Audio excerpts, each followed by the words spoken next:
Today, we get to talk about your immigrant ancestors. Hi, everyone. I'm Krista Cowan. I'm the corporate genealogist here at Ancestry. Some of you may know me as the Barefoot Genealogist from my YouTube series by the same name. And this is an Ancestry Wednesday virtual event. We do these every Wednesday, and then we take these live events where they're a little bit more interactive, and we upload the videos later to YouTube so that you can re-watch them. Today, we are going to be talking about immigration specifically into the US and Canada. And so if you have immigrant ancestors, I'm going to be providing you with some tips for finding their information about their immigration. So naturalization paperwork, passenger lists, and ultimately what we're getting toward is trying to find the place of origin in the old country. That is kind of the holy grail for a lot of genealogists, and a lot of us have a lot of stories swirling about that. And so we're going to kind of help fight through the myths that sometimes are pervasive in our family immigrant stories and work our way through that. Now, if you have family who immigrated in the first half of the 1900s or the last half of the 1800s, most of what we talk about today is going to be very pertinent and relevant for you today. If you have immigrants who came after 1950, a lot of that information is still private. And so hopefully you have people in your life who you can ask questions of to get the information directly from them. If you have ancestors who immigrated before 1850, immigration information is a little bit sparse. And so that is an entirely different set of skills and research methodologies to find information about them.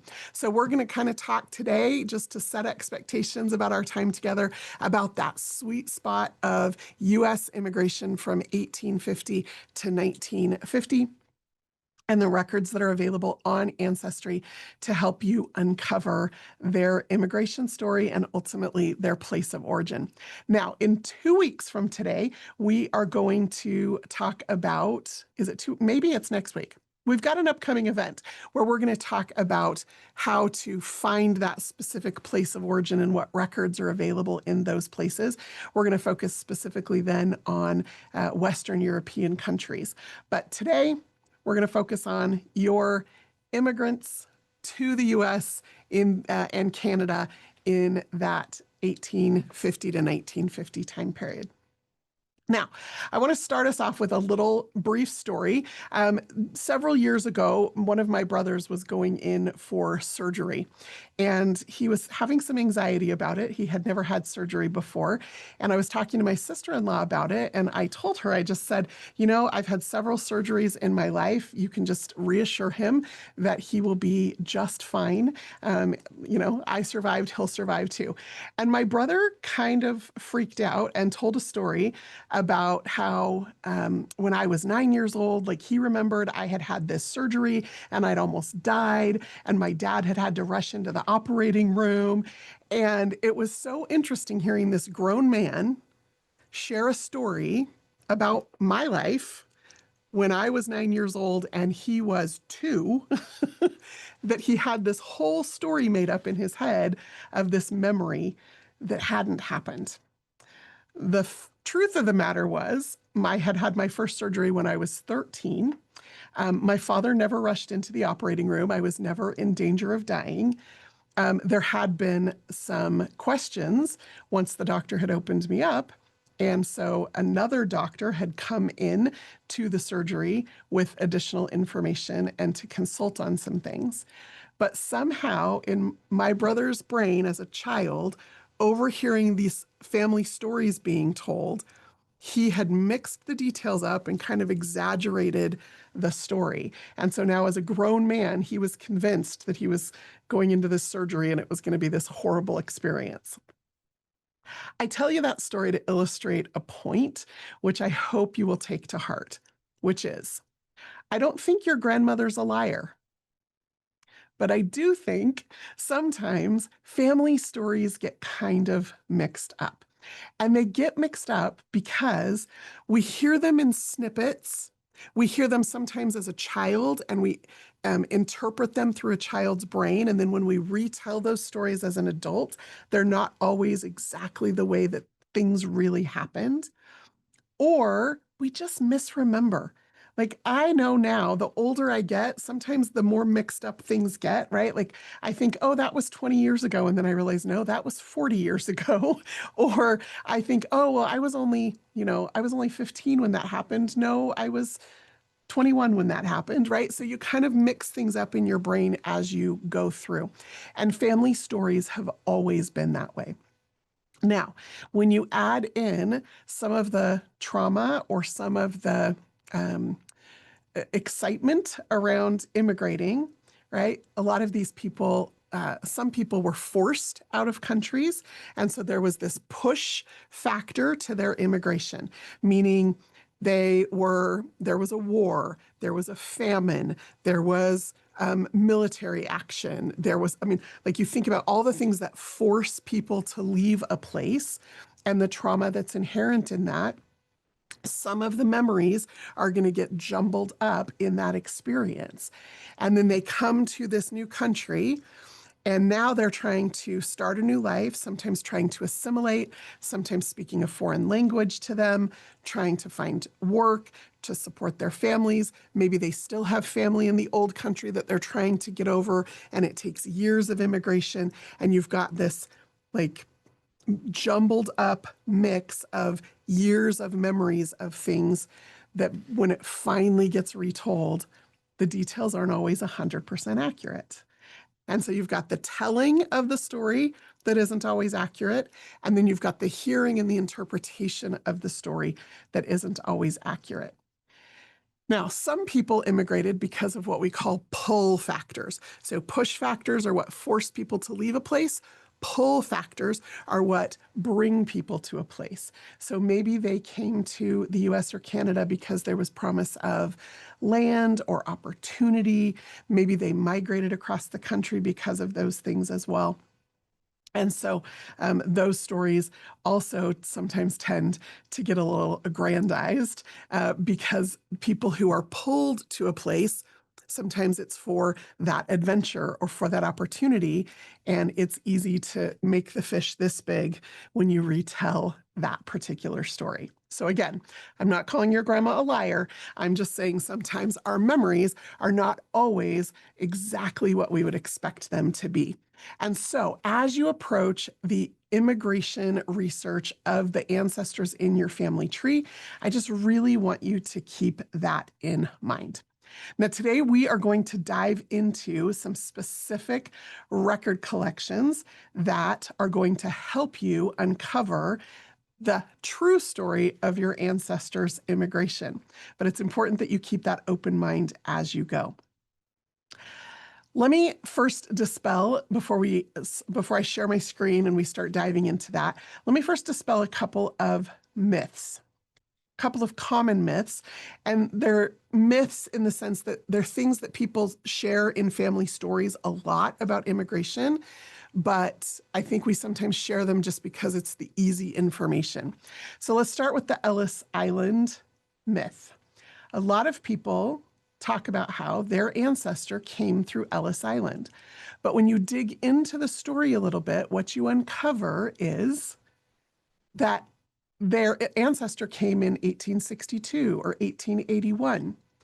The problem is Ellis Island didn't open until 1892.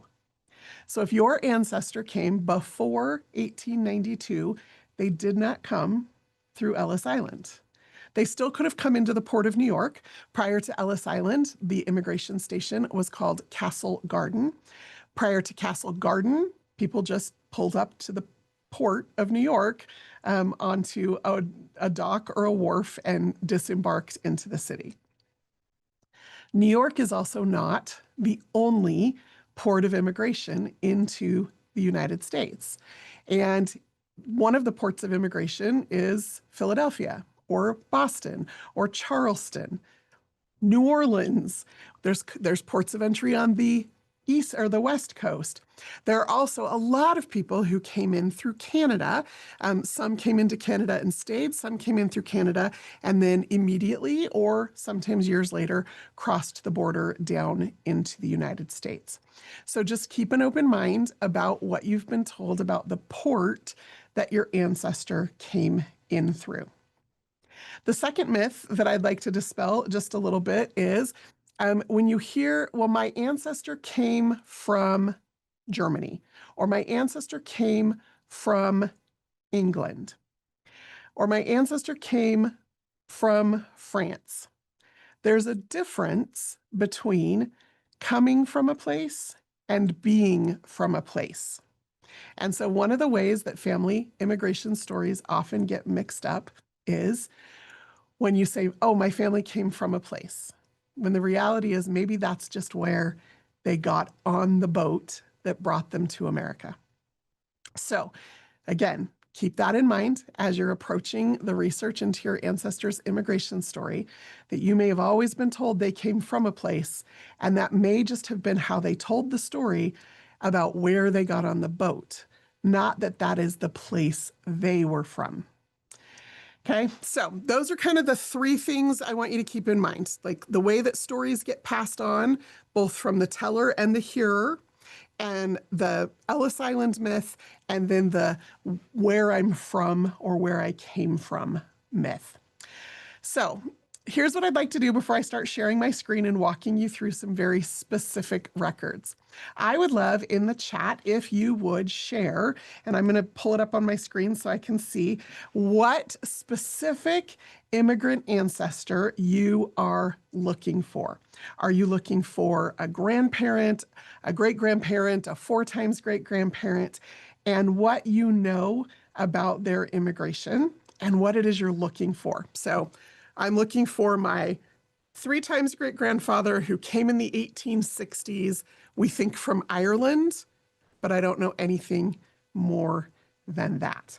So let's just take a quick peek. Again, if you're watching this live, if you're participating with us live on this Wednesday virtual event, I'm reading this chat live. If you're watching the replay of this on the Ancestry YouTube channel, I would love to have you still put this information in the comments. I do go back and read through those and am always interested to learn what people are looking for because it helps us tailor these Wednesday events more specifically to you. Okay, so we've got a 2 times great-grandfather from Italy that settled in Northern California in the late 1800s. A grandfather who came to Canada from Germany just after World War II. 2 times great-grandparents from Ireland, lots of Irish ancestors. A grandfather from Riga, Latvia in 1911. A great-aunt from Wales. This is so fabulous. Okay, you are in the right place and hopefully, oh, so many good things. A great-aunt who came from England to San Francisco in 1876. So that is the first step after you kind of get through the myths and open your mind a little bit. The first step to doing research into finding the true story of your family member's immigration story is to make sure you're really clear, and I like to write things down about exactly what you know and what it is you want to learn about them. So some of you are still looking for the elusive passenger list. Some of you are looking for the specific place in the old country that they came from. So that's the next thing that I would love to hear from you here in the chat is, now that you've kind of shared with me what it is and who it is that you're looking for, what is it that you want to find about them? That's an important part of this, is being able to articulate that. While you are sharing that, and I'm scrolling through these comments, you guys have got lots of great stuff. Yeah, points of immigration, naturalization records, passenger lists. This is fantastic. Okay. I was at a genealogy conference a few years ago, and a woman came up to me with a question about a brick wall in her family tree. She said, I want to find my great-grandfather's immigration records, his passenger list specifically. I've been looking, she said, for 20 years, and I haven't been able to find it. And I said, okay, Can you tell me what census records you have found him in the US? And she kind of looked at me with an odd look on her face and she said, all of them. I'm looking for his passenger list. And I said, okay, what census records have you found him in here in the US? And she kind of huffed at me like I wasn't listening to her. And she said, I have all his census records. I'm looking for the passenger list. Can you help me figure out how to find that? And I said, I can, but I need to know what census records you found him in. And so she begrudgingly pulled up her iPad and opened up her tree and pulled up her great-grandfather and showed me the census records. And there on his profile page, she had the 1900 and the 1910 and the 1920 US federal censuses attached to him. And I opened up one of them and I said, okay, do you see right here? It shows you on this passenger list or on this census what year he immigrated and what his naturalization status was. And her eyes got really big and she got a little bit humble and she just said, I had no idea that information was on here.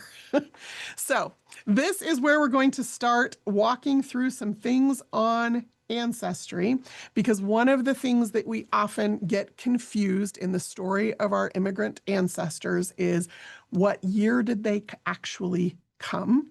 So that I can narrow in on when did they become a citizen, where is that naturalization paperwork, and where can I find them on that passenger list. So we are going to go and pull up a couple of census records so that we can walk through exactly what information is and is not included on those census records that you should be looking for. This would be a great time, if you haven't already, to get out a piece of paper or a notebook and a pen. There's some notes you're going to want to take here, I suspect. For some of you, this will be brand new information. For some of you, this will be a refresher, but this is really important in the search for your immigrant ancestors. So I'm just going to pull up any old immigrant here in the 1900 census so that we can walk through this record together. But if you've got a specific ancestor in your tree where you've already attached this particular census, I would encourage you to go ahead and pull that up. So we are going to open the record for Mildred Kirkpatrick, who is living in Christian County, Illinois in the 1900 census. And we're going to zoom in on her and come down here. There we go. Okay. There is 3-year-old Mildred. She is living with her mother, Pauline, and her father, Henry. Her parents have been married for 4 years. Her mother has had one child that is still living. Of course, that child there is Mildred. And then you'll see here that Pauline was born in Germany. Her parents were both born in Germany. And her year of immigration is listed as 1880. And she has been in the United States for 20 years. So if we kind of look up and down this page, you're going to see oftentimes what happens is immigrants move into neighborhoods with other immigrants. And so when you look up and down a census page, you can get a sense for who is from the same places, who's been in the country the same amount of time. So here's another example in the next door neighbor's house. We've got Frederick Hess and his wife, Louise. They've been married for 30 years. They have 5 children. She's had 5 children, 3 of whom are still living. And if you look at their year of immigration, he came in 1866. She came in 1862. So they've been in the US 34 and 38 years respectively. And then we see on him a little notation under the naturalization column. So you're going to want to pay attention to the year of immigration on the census and the naturalization status. There are going to be one of 3 things listed in the naturalization status column. Here on Henry, we see NA. NA means he is naturalized, which means we should be able to find naturalization paperwork, and we'll talk more about that in just a minute. The other thing you might see here in the naturalization status column is PA. PA stands for papers, and it means that this person has submitted their first papers or their declaration of intent to become a U.S. citizen.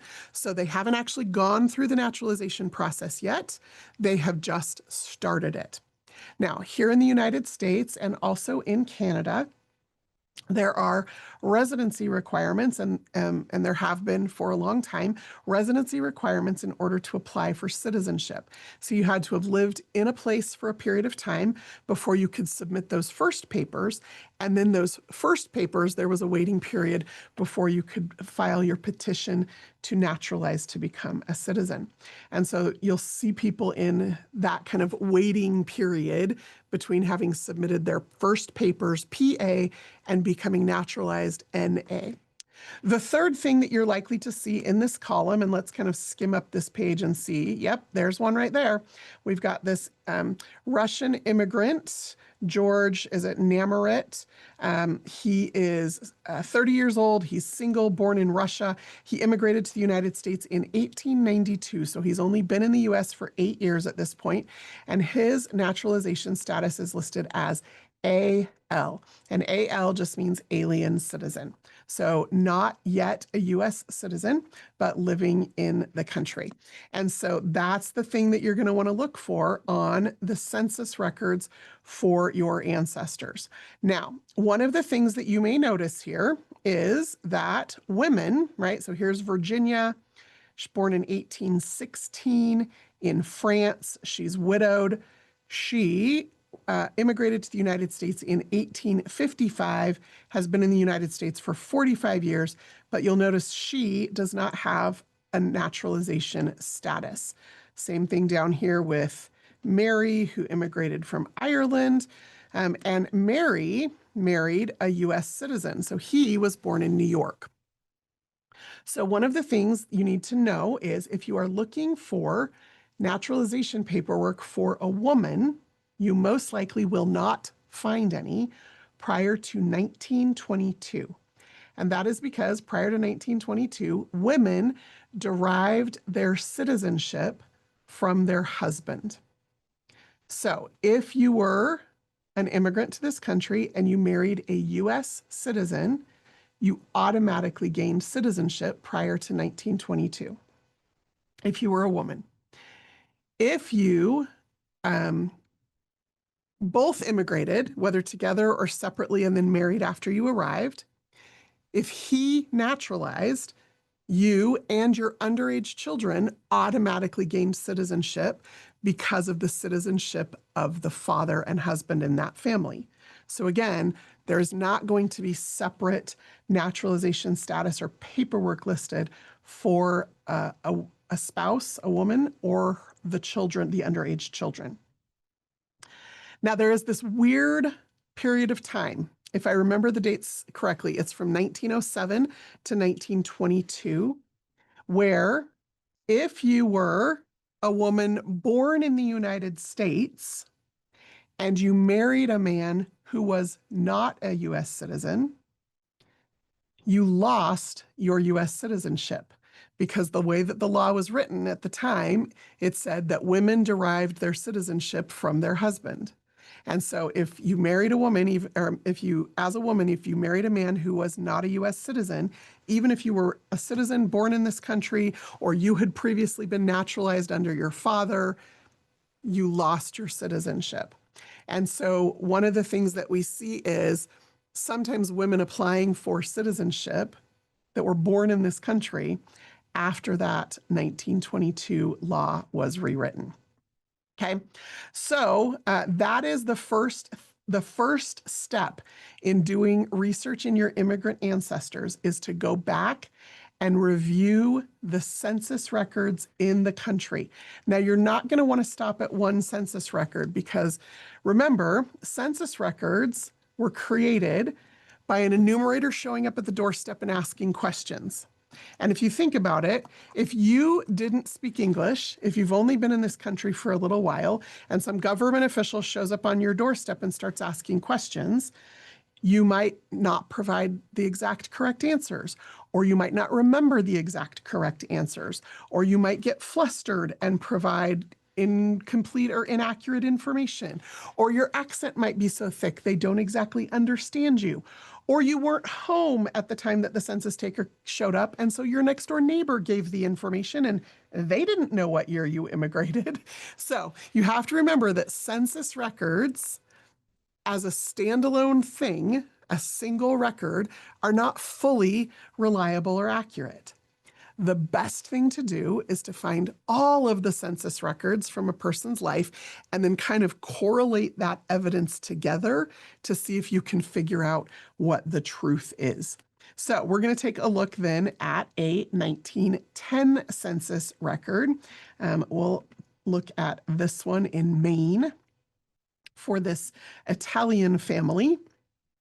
And another thing to keep in mind as you're reviewing these census records is that the forms changed slightly from year to year. And so the information is not always in the exact same place on the record.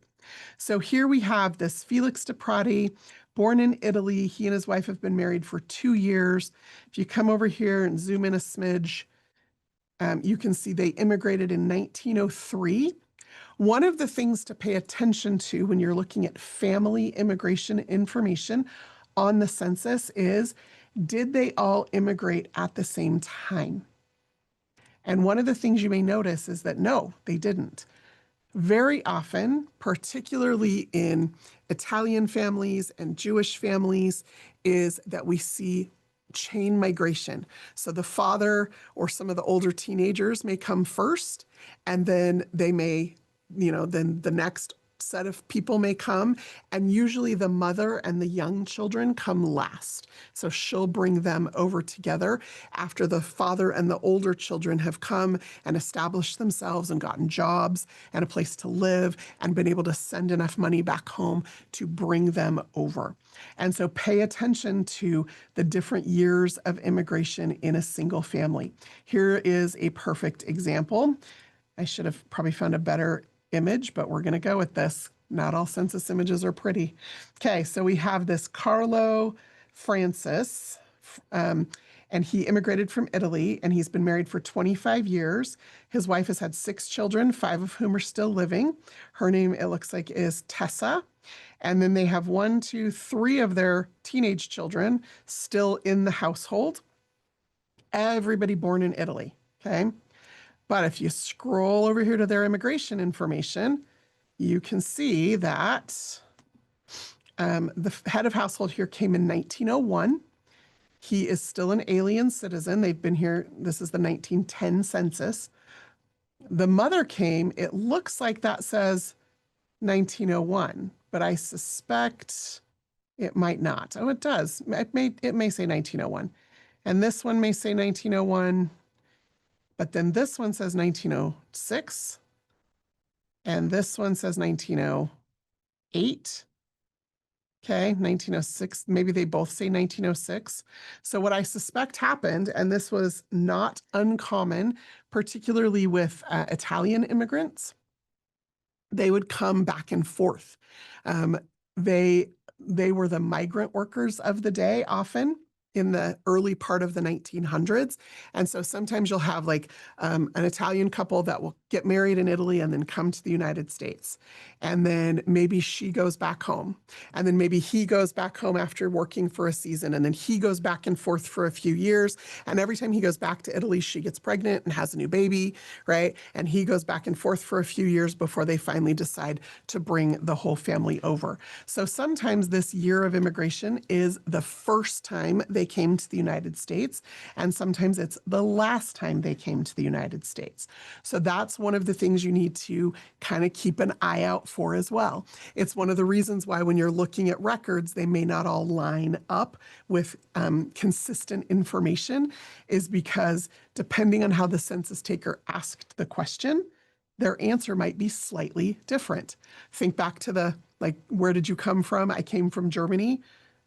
I'm not necessarily German. It just means that's where I got on the boat, right? How the question is asked often determines the answer. So if the census taker asked, what was your year of immigration? That might be a different answer than what year did you first come to the United States? Or when did you last come to the United States, right? So we don't know how the census taker asked the question, which means sometimes this information has some discrepancies. Okay, so that is how, that's what you're looking for in the 1910 census. Let's quickly jump to the 1920 census.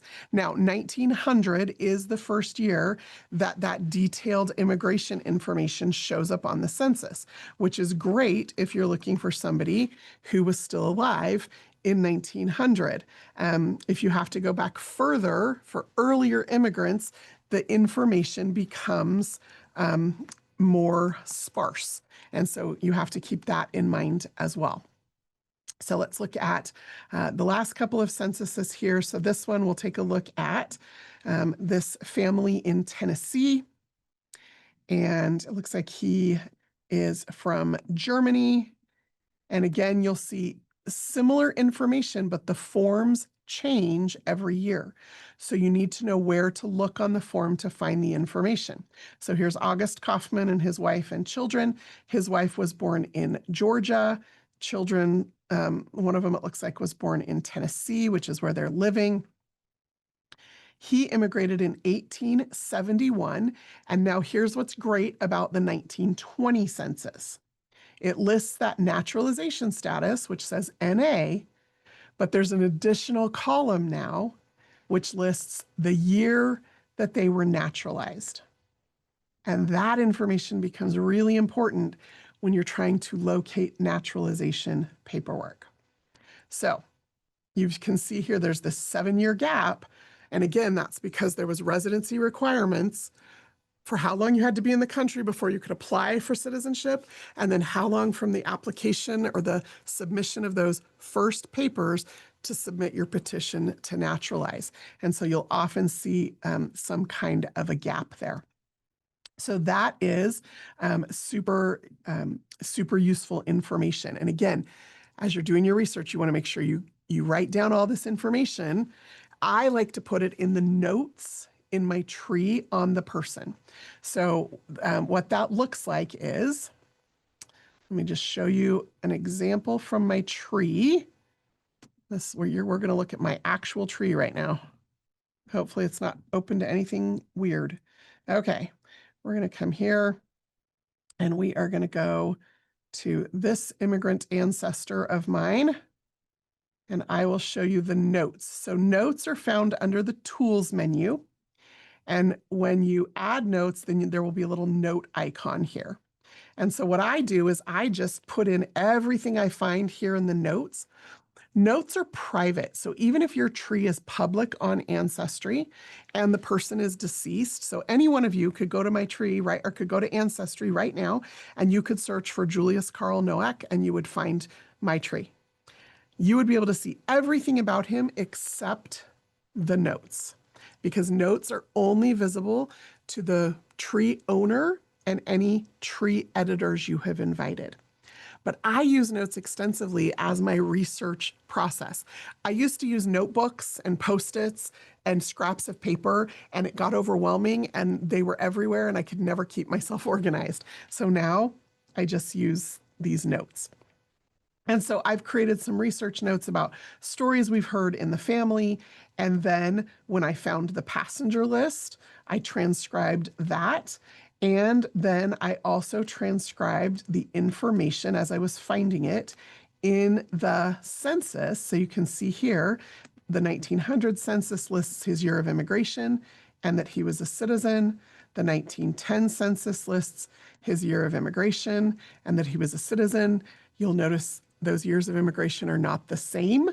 And again, it's because we don't know who answered the census taker's question. So one census says he came in 1871. One census says he came in 1869. And then that 1920 census lists that he immigrated in 1869 and was naturalized in 1873. So as I was researching, I was capturing all of that information off the census records because he's easy to find in the census, easy-ish. So then when I went looking for the passenger list, I already had those details, and that's what allowed me to find this 1869 passenger list a little bit more easily. So that's how I keep track of the information that I'm finding and making note of it so that when I go to look for something specific, I know exactly where to go. I just go into the notes. Now, a couple of other things, because I know somebody's going to ask if you haven't already, a couple of other things I do to keep track of immigrants in my family tree. One is that I make use of the My Tree Tags feature on Ancestry. In the My Tree Tags, there is a universal tag under life experience here that is immigrant. And so I can tag every person in my tree that is an immigrant. And then I can very quickly, when I'm doing a find in my tree, say filter to everybody that has this tag. And now I have a list in my tree of everybody who I've tagged as an immigrant. Now, one of the things I've personally also chosen to do is in the suffix field of the name. So I'm not going to put it in the name, any of the name fields, because that will mess up hinting and searching and matching and mapping and all sorts of things. I use the suffix field and I just put a little ship emoji. That's a ship, not a piece of cake. So that way, when I'm out here viewing my tree, I have this visual representation, and you can kind of see here very quickly. I can see here are two of my immigrant ancestors, and I can quickly see in my tree exactly where, here's an immigrant, here's 3 generations of immigrants in the family. So I'm able to quickly visually see that. I don't go crazy with those emojis because I want them to mean something to me. And I don't want it to be too visually cluttered, but I wanted that particular representation. So notes, My Tree Tags, and any visual representation you want of that. And I would recommend, rather than adding an image as a profile picture or something, to actually use that suffix field. And I've chosen to use a ship emoji to represent that. So that is how I keep track of the information that I'm reviewing in the census records. Okay, last census we're going to look at here is the 1930 census. So in 1930, we are going to see some similar information. And let's look at this woman from Connecticut. Did you know you can search without a name? Some people didn't know you could do that. So there you go, little tip, extra tip. Okay, here, because remember that immigration law changed in 1922. So the 1930 census is the first place where you're going to start to see women who have naturalization status listed, particularly if they were married or divorced or widowed. So here is Nellie Galinas. She was born in Ireland. She's a 56-year-old widow. And now the naturalization information has been moved back over here to the far right. You're going to see that she immigrated in 1888, and it lists a naturalization status for her of naturalized. Now, one of the things to be cautious of is you don't know when she naturalized. Only 1920 lists the year of naturalization. So her status says naturalized because now they're reporting that for women, but you don't know if she naturalized of her own accord or if she was naturalized a decade earlier under her husband when he was still alive. So it's just reporting on the status for women. It is not telling you if there is actual paperwork for that particular woman. So that's something to keep in mind. But again, you're going to see all those same naturalization statuses. NA means naturalized. PA means they have submitted first papers, and AL means that they are still an alien citizen and have not yet naturalized. Okay, so that is the place to start. And I know for some people that feels a little bit frustrating because you think, oh, I just want to dive right into passenger lists and naturalization records. And that is certainly what that woman at that conference that day, like she just wanted me to give her the magic formula for finding her her great-grandfather in passenger lists, but I wanted her to do the work of going through and making sure she understood what was reported about his year of immigration. Were there any discrepancies? Did everybody in the family come at the same time or not? Could they have gone back and forth? And then what was the naturalization status? Because the next step then, after you collect all those US-based records before diving into immigration records, is to go look for that naturalization paperwork. So that's what I'm going to show you next. So naturalizations are handled in a lot of different ways in different countries and in different states over periods of time. So if you want to just get an idea for what exists on Ancestry, the easiest thing to do is to go to the card catalog. It's my favorite thing on the Ancestry website. Go to the card catalog, and if you come down here to the filters, let me blow this up so y'all can see it. Come over here to the filters and click on immigration and emigration, two different words. Immigration means coming into a country, and emigration means leaving a country. So we have both records of people coming into different countries and leaving different countries. In that immigration and emigration category filter, you will then start to see different kinds of immigration and emigration records.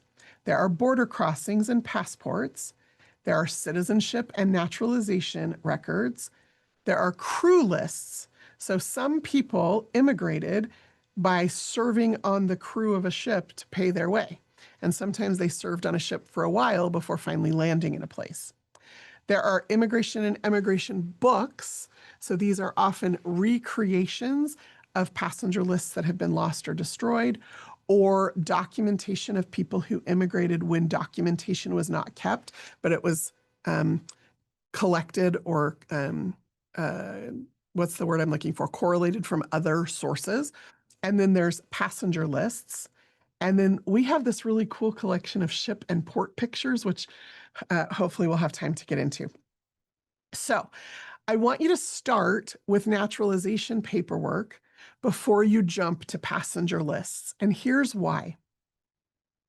Passenger lists often have, especially the older they are, limited information.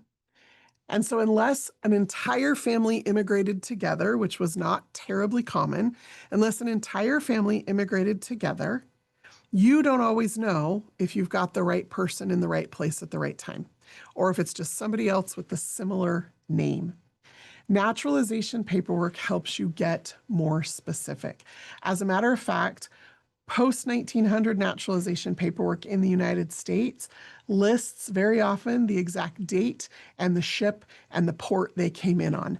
And they did that because the citizenship process required verification of that information.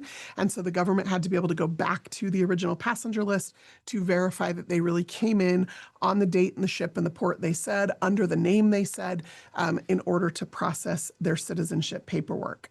And so naturalization paperwork will very often get you closer to accurate information or to identifying the correct person in a passenger list faster than other options. So when I click citizenship and naturalization, what you're going to notice here, let me zoom back out so you get an idea, is there are currently 186 databases of records on Ancestry that contain naturalization or citizenship paperwork. And you'll notice that they are from different countries. 156 of these 186 databases are specific to the United States.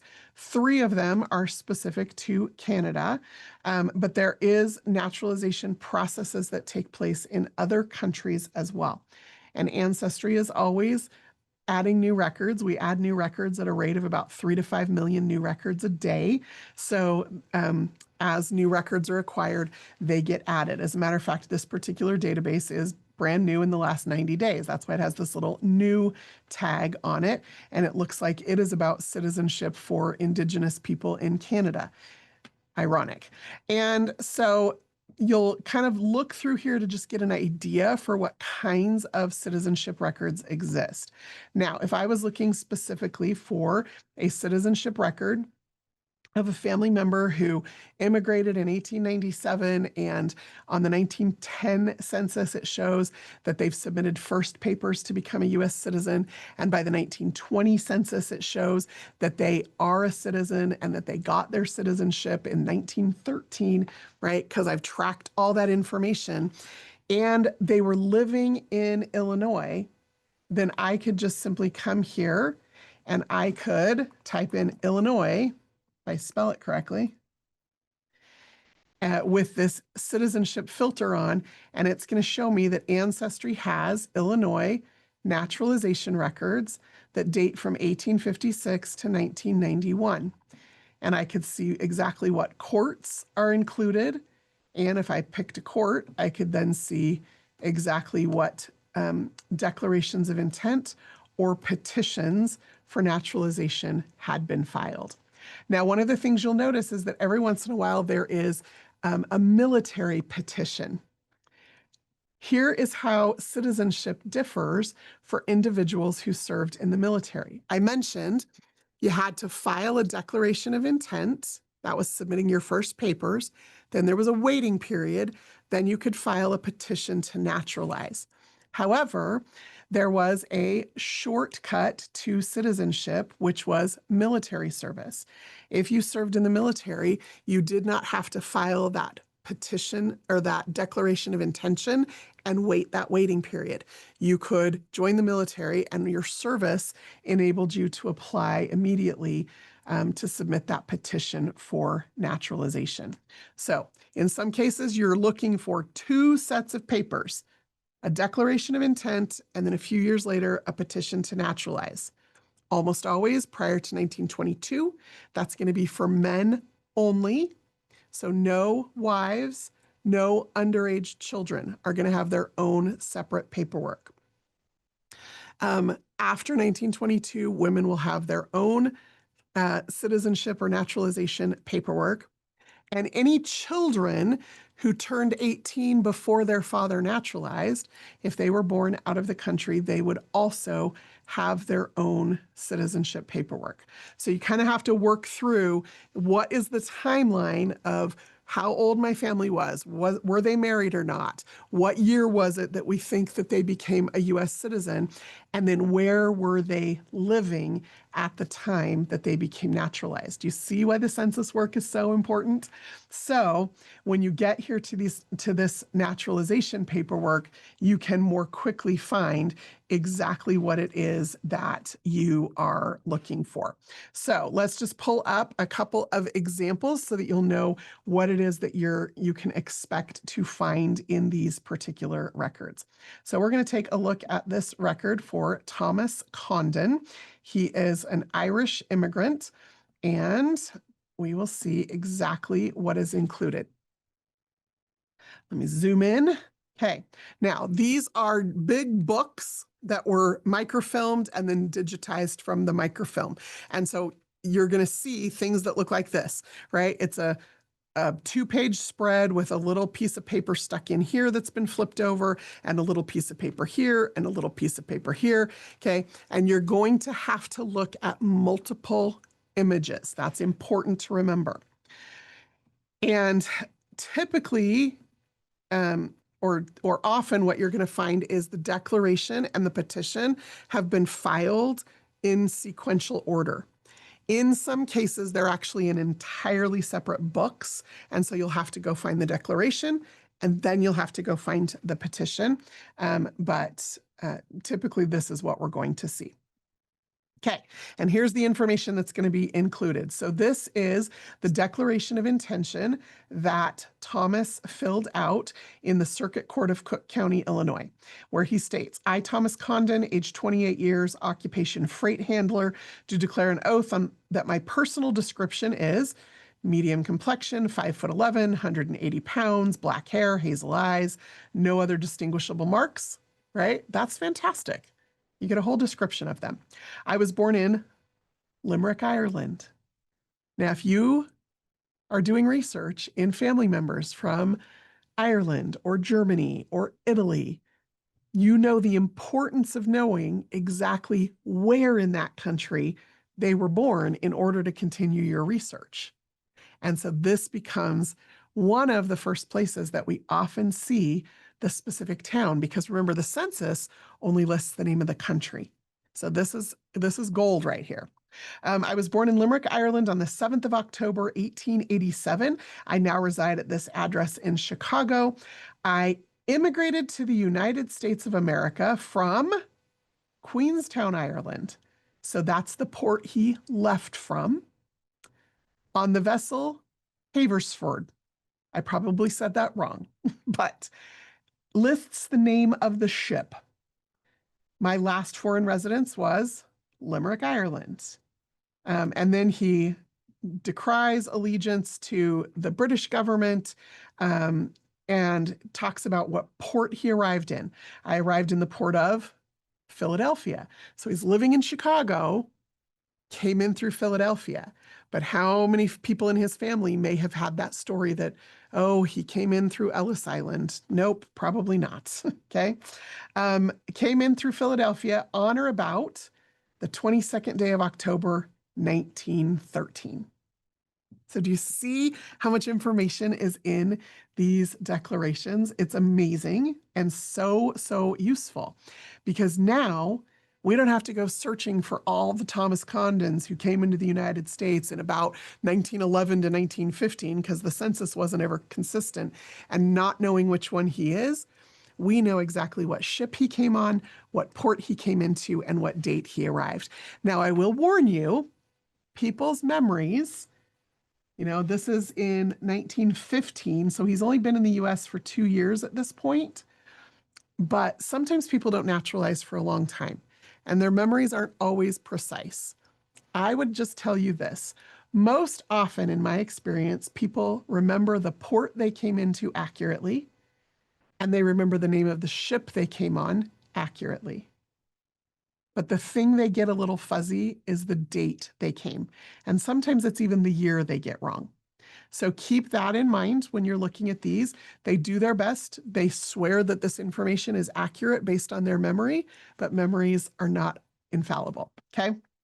Okay, so that is his declaration of intent. You have his signature here. He filed it on the 22nd day of December, 1915. And then you're going to want to turn the page, because now what you're going to see is you are going to see his petition for naturalization. So the declaration was the first papers. Now, let's see when he filed this. This is going to be in 1916. So there's this waiting period, and then he files this petition to naturalize. So here he is again. Here's his address in Chicago. Here is his occupation. So you also start to see, did they move? Did they change jobs? What else is happening in their life? There's a confirmation of his birth date and place. Then there is a confirmation here, or additional information about his immigration. So he came from Queenstown. They left the 11th of September, 1913, arrived in the port of Philadelphia on the 22nd of October, 1917, aboard the Haverford ship. Okay.